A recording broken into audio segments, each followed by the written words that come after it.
dia mengkoneksikan si tumpuk sahur ke dunia, tangannya, ceritanya, ya kan? Saya respon, ini apa sih? Dia akan membangunkan orang sahur. Oh, membangun orang sahur. Kamu puasa tahu? Nanti obrolannya kan gitu.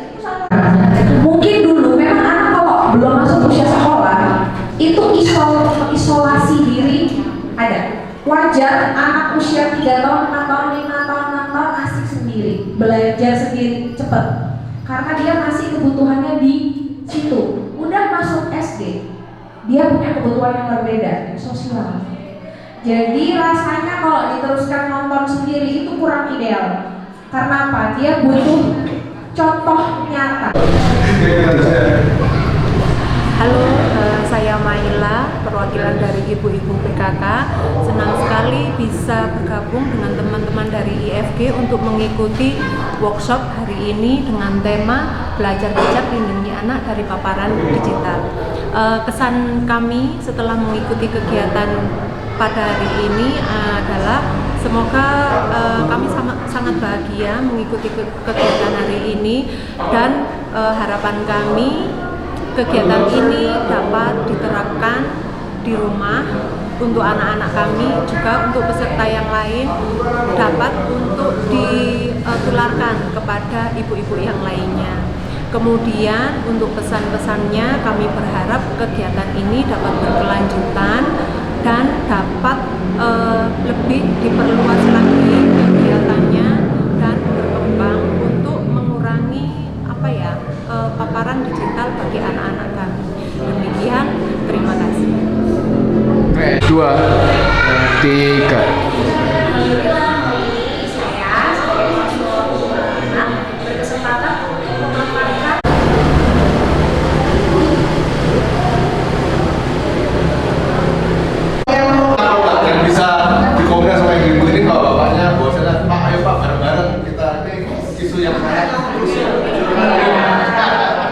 Curhatan hati seorang istri. Tapi saya juga agak panjang ya, karena ibu-ibu karena sibuk, kalau pagi ngajar, kalau siangnya ada kerjaan di rumah, itu anak saya itu saya kasih TV itu yang di situ isi flash disk yang berisi video-video tentang pembelajaran seperti Diva atau apa itu yang tentang ada mengenal huruf hijaiyah, mengenal warna dan lain sebagainya. Itu ada banyak video-video yang seperti itu yang saya tunjukkan. Dan harus gambar, harus ditempel, nggak bisa verbal. Sama kayak orang tua tadi, saat terapi anak dan orang tua, tutorial kah, melihat tontonan edukasi kah, apakah radiasi antara TV dengan gadget itu sama atau berbeda? Itu yang pertama. Yang kedua, ya kita nggak bisa sendirian, dari ibu juga nggak bisa sendirian dong, harus ada ayah atau suami yang bisa banter loh jawabnya. Saya mewakili dari pihak suami ini Pak, Bapak ini kira-kira peran apa yang bisa dikomunikasikan, yang bisa dikerjasamakan supaya Bapak ini juga berperan. Kadang-kadang kan, wah sudah capek dah Bapaknya tidur, Bapaknya cantrung gitu. Sering nggak kita juga saling begitu? Itu harus loh bisa. Biar nangis seminggu gebukin ibunya berkali itu bisa loh. Gebukin komputer, kerusakin komunitas untuk mencegah lingkungannya kecanduan gadget bareng. Ya, karena biasanya terjadinya seperti ini. Karena perlu komunitas. Bisa ngerti dia gambarin. Karena di ruang terapi nggak ada gadget ya. Gambarin dong. Dia gambar. Ini tuh pengasuhan, bukan ibunya. Serahkan anak itu pada bapaknya dalam kondisi yang manja baik. Ya. Jadi biasanya gini. Ini kejadian sini. Sampai sama. Nggak realistis sudah. Kita kembalikan. Makanya kan tadi saya bilang masih kegiatan berkata. Saya mau gimana supaya bapak terlibat pengasuhan. Itu kalau kita di konseling keluarga, itu biasanya kita akan memberi strategi supaya parenting ini harmonis. Contohnya gimana? Ya ini ya. Kalau yang saya sendiri pernah kasih saran, misalkan bapaknya kerja, banyak kan ibu-ibu kayak dicariin anaknya ini cepet pulang dong. Ya, itu kenapa? Supaya bapaknya tuh mulai begitu. Ya, makasih ya ayah. Kita sempat alami. Dinoknya apa tadi Dino makannya itu? Jadi anak diberi aktivitas yang mengkoneksikan dia.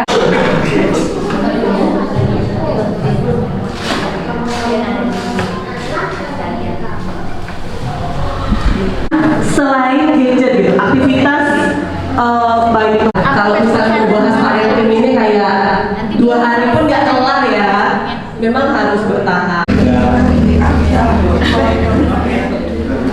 Mengendalikan komputer itu, tapi sayangnya dia itu untuk berbicara itu dia agak sulit, lambat. Memang toksik dari mana? Dari ikan loh. Ya, dari banyak sekali. Kalau dia udah besar, ini saya ganti Bu. Kalau dia udah besar lagi belajar ABCD, saya ganti kartu nama api, dia A.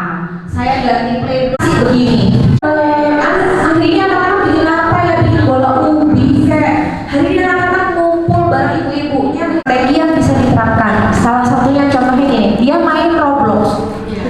Itu bisa diterapkan dengan suami sama seorang ayah yang punya ego segede gunung itu harus kayak gitu.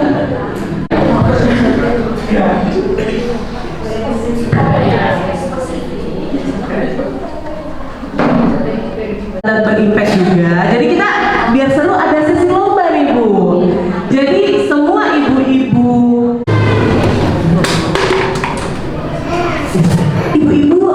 foto dan membuat keterangan atau cerita singkat lah. Dia akan cenderung lebih cepat kecanduan apapun dibanding anak. Dia sekarang tapi sukanya dia itu enggak yang film yang apa enggak sukanya dari kader kesehatan. Oke, kesehatan. Di sini saya ingin berbagi cerita dan ingin bertanya. Ini pengalaman saya sendiri. Memasuki jam pelajaran ke-7. Nah, berarti sudah mulai dibuang passwordnya. Ya, benar. Nantinya akan kita nilai besok hari. Jadi ibu mungkin bisa disiapkan cerita dan foto yang menarik nih bersama anaknya untuk besok kita nilai. Seperti handphone kita tiadakan dulu, bikin kegiatan yang terus mungkin bikin kayak tadi masak, terus jalan-jalan sambil mencari daun-daun yang memang sudah di print ya Kak dari Nutrition. Sering berkumpul dari basis homeschool itu sama kalau ketemu anak itu terapi, mulai terapi tontonan yang membuat brain rot ya itu kan ibu kenapa saya bilang udah kecanduan yang kayak tung sahur itu karena ini video tutorial contohnya tutorial apa ada yang kayak gitu kenapa kok kamu suka godain ini terus kenapa kok kamu suka gangguin dia Ada yang butuh bantuan? Boleh, nanti dibantu rekan kita. Oh, tadi ada. Aja Bu ya. 1, 2, 3. Silakan kenalan dulu. Perkenalkan, saya Isna Maflia dari PAUD Permata Hati mengucapkan banyak terima kasih kepada IFG karena telah melaksanakan workshop Berlian yaitu belajar bijak lindungi anak dari paparan digital. Kegiatan hari ini sangat menyenangkan sekali kepada panitia terima kasih banyak karena sudah membawa kegiatan ini dengan sangat menyenangkan sehingga kami pun sebagai audiens menjadi sangat bersemangat untuk mengikuti kegiatan hari ini. Dan kepada pemateri saya ucapkan banyak terima kasih karena banyak sekali materi-materi yang sangat berguna dan sangat penting sekali untuk mengoptimalkan tumbuh kembang anak kita ke depannya nanti. Dan juga saran saya diperbanyak saja kegiatan-kegiatan seperti ini dengan melibatkan banyak audiens seperti parenting, wali murid dan lain sebagainya atau masyarakat yang lebih luas agar lebih banyak yang tahu tentang bagaimana Berlian ini. Nah, terima kasih. Kalau kesehatan ibu bukan kecanduan, karena kontrol dapat pembelajaran bermakna. Akhir perubahan di Desa Ngabah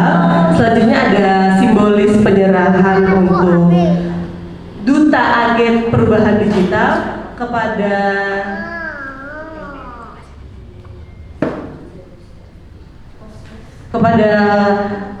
Ibu Kepala Desa Ngabang Bu Cisrul Mustatik yang akan diwakilkan oleh untuk ibu-ibu yang punya Instagram boleh di-upload di Instagram dengan hashtag ini dan di tag.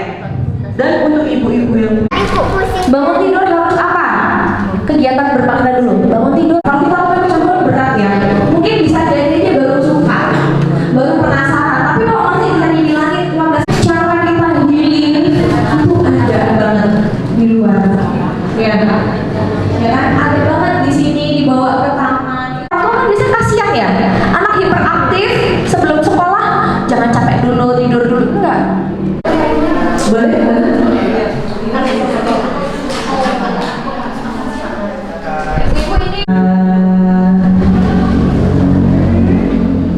baik.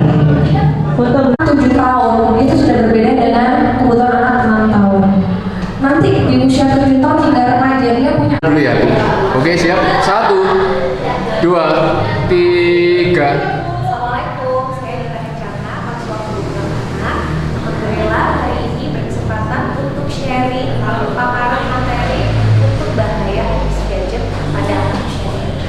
Kegiatan hari ini tujuannya supaya para pengajar, para kader, dan ibu memahami stimulasi-stimulasi yang lebih bermakna untuk anak-anak dibandingkan gadget, supaya adiksi gadget tidak terjadi pada anak-anak usia dini dan bisa berkembang dengan optimal. Kesan-pesannya atau harapannya ke depan boleh? Kesan-pesannya ya, kesannya saya senang sekali karena awareness tentang bahaya digital yang kurang pas untuk anak usia dini sudah mulai melek ya, udah aware dan sudah mulai memahami bagaimana cara-cara yang ideal untuk stimulasi. Kesannya semoga semangat ini dari program-program ini merata karena bahaya digital ini sudah sangat terasa di lingkungan anak dan juga mengganggu proses perkembangan anak. Sudah?